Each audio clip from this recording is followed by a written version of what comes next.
Hello Hypesoner, balik lagi dengan gue Budi Hudiana dari HPSet TV. Bicara tentang handling, power, style, dan maintenance. Di sini tempatnya. Busi. Busi adalah sebuah alat yang menghasilkan listrik dari ignition coil untuk menghasilkan percikan api dalam ruang bakar.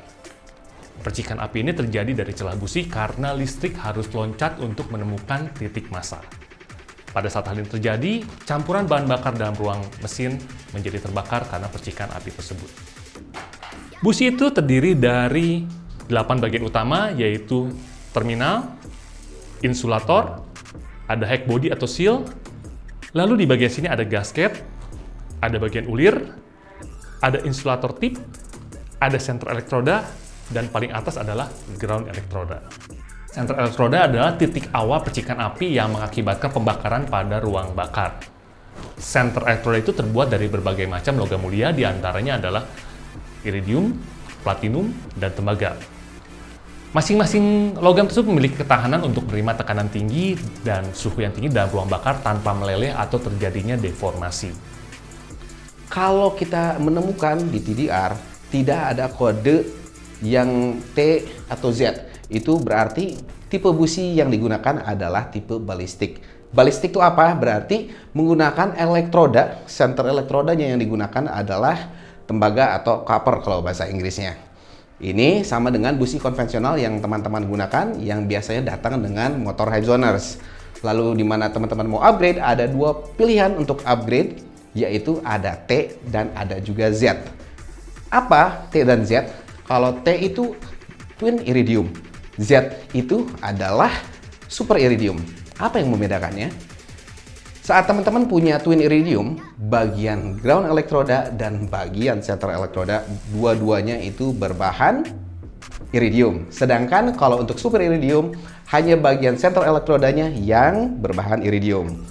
Insulator tip terbuat dari keramik bervariasi pada jarak menonjolnya dari ujung busi. Semakin masuk ke dalam busi, artinya busi tersebut adalah busi tipe dingin. Sebaliknya, semakin keluar dari heck body, berarti busi itu adalah busi tipe panas. Bagi Hypesoner yang sudah melakukan bore up, stroke up, atau merubah kompresi pada motor lu semua, berarti lu harus menyesuaikan busi dengan heat range yang tepat. Busi panas adalah busi dengan kode heat range yang kecil. Semakin besar kode heat range, semakin dingin busi tersebut. Di saat Hypesoner merubah konfigurasi mesin, harus juga mempertimbangkan untuk merubah heat range pada busi. Biasanya cukup naik satu kode heat range untuk kompensasi dari perubahan konfigurasi mesin Hypesoner. Contohnya adalah perubahan dari kode 085RT menjadi 095RT yang dapat Hypesoner lihat pada grafik diagram hasil dyno berikut ini.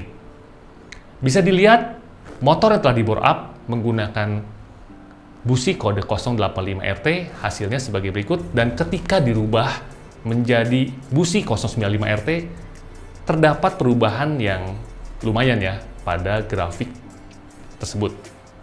Artinya kompresi berubah, maka heat range pun harus disesuaikan.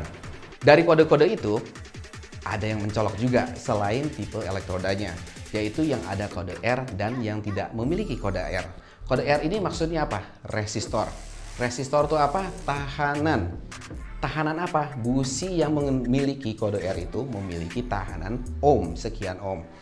Biasanya ini sering ditemukan di motor-motor injeksi. Kenapa? Nah, ini harus diperhatikan. Saat motor-motor injeksi itu biasanya sudah tidak menggunakan CDI, namun menggunakan yang disebut dengan TCI. Apa itu TCI? TCI itu adalah Transistor Controlled Ignition. Jadi, beda dengan CDI, di mana CDI itu adalah Condenser Discharge Ignition. Duanya ini sistemnya beda. Kalau TCI itu menggunakan sistem arus arah atau DC, sedangkan untuk CDI itu menggunakan arus bolak-balik atau AC. Nah, harus ada R-nya ini kenapa? Bila mana tidak ada tahanan, ada kemungkinan dan sering kejadian di mana listrik yang dialirkan dari coil menuju ke busi karena tidak ada tahanan, dia membalik dan akan terjadi kerusakan pada ECU di motor teman-teman. Jadi pastikan kalau motor injeksi menggunakan yang ada kode R, sedangkan kalau yang untuk CDI tidak menggunakan kode R. Busi ada celahnya. Gunakan alat untuk mengukur. Teman-teman bisa menggunakan kalau yang seperti yang saya pegang di sini disebut dengan feeler gauge yang akan mengukur jarak antara sentral elektroda dan ground elektroda. Untuk ukuran ini biasanya akan tertera pada dus dari businya. Namun selain dari itu, teman-teman juga harus memperhatikan spesifikasi yang dianjurkan oleh produsen motor. Kunci torsi. Kunci torsi ini digunakan untuk mengukur seberapa keras satu baut dan baut yang lainnya. Bukan hanya di mesin, namun busi pun harus diukur. Jangan sampai terlalu longgar dan jangan terlalu kencang. Kalau terlalu kencang, itu ada kemungkinan nanti businya malah patah. Selain dari itu, saat Hypesoners memasang atau mengganti busi, pastikan mesin dalam keadaan dingin, bukan lagi panas. Karena kalau lagi panas, saat kita ngencengin, ada kemungkinan ntar derat yang di lubang busi itu bisa rusak. Walhasil pas kita gas karena rusak, busi bisa copot dan motornya jadi mogok. Pastikan menggunakan ukuran torsi sesuai dengan yang direkomendasikan oleh pihak pabrikan. Busi adalah bagian atau part yang harus diganti secara berkala. Adapun beberapa ciri yang menandakan busi sudah harus diganti, yaitu yang pertama, saat tip elektroda sudah aus, dan hal ini dapat dicek secara visual. Akan terlihat ujung dari tip elektroda sudah termakan oleh aliran listrik setelah pemakaian sekian lama. Biasanya akan timbul gejala misfire akibat gap atau celah busi sudah terlalu renggang. Yang kedua adalah saat ground elektroda terlalu bengkok saat dilakukan penyetelan pada celah busi atau gap pada busi. Biasa hal ini terjadi karena poin nomor 1, yaitu habisnya tip elektroda. Nomor 3 adalah sudah terjadinya kebocoran pada insulator. Akan terlihat secara visual bahwa insulator akan ada noda berwarna kecoklatan yang diakibatkan kebocoran antara heck body dan insulator. Warna kecoklatan ini adalah bocornya kompresi dari ruang bakar dan tembus melalui busi. Ciri yang keempat adalah terbentuknya deposit kerak pada insulator tip. Hal ini biasa terjadi akibat jenis bahan bakar yang digunakan dan atau karena campuran bahan bakar terhadap udara atau yang biasa disebut AFR tidaklah tepat. Air to fuel ratio yang tepat agar busi tidak gosong atau tidak terjadinya deposit kerak. Air to fuel ratio yang sering disebut dengan AFR yaitu campuran bahan bakar terhadap udara yang masuk ke dalam ruang bakar. Tentunya, AFR yang baik itu adalah di angka 14,7 di saat motor sedang dalam kondisi idling atau langsam. Dan saat kita berakselerasi, nilai AFR-nya di kisaran 12 hingga 13. Di luar kisaran angka tersebut akan terjadi beberapa hal. Akan gua bahas sekarang. Saat nilai AFR lebih besar dibandingkan kondisi ideal, maka terjadi campuran bahan bakar yang lean atau miskin. Busi akan terlihat bersih dan putih sekali.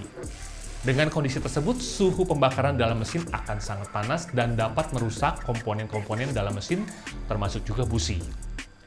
Di sisi lain, bila mana nilai AFR terlalu rendah, disebut juga dengan campuran bahan bakar yang rich atau kaya, akan terjadi tumpukan karbon akibat terlalu banyaknya campuran bahan bakar. Tumpukan karbon pada busi ini dapat mengganggu pengapian yang terjadi pada busi dan memperpendek umur busi. Pastikan AFR pada mesin Hypesoner tepat agar busi dan tenaga yang tersalurkan lebih optimal. Pastikan busi yang Hypesoner gunakan tepat dengan motor lu. Samaan busi TDR dapat di-download pada kolom deskripsi. Untuk detail mengenai produk busi TDR, Hypesoner bisa mampir ke www.onestreamstore.com atau langsung kontak kami via WhatsApp yang terdapat pada kolom deskripsi. Oke, jangan lupa like, share, dan subscribe. Tonton video gue selanjutnya. Ciao!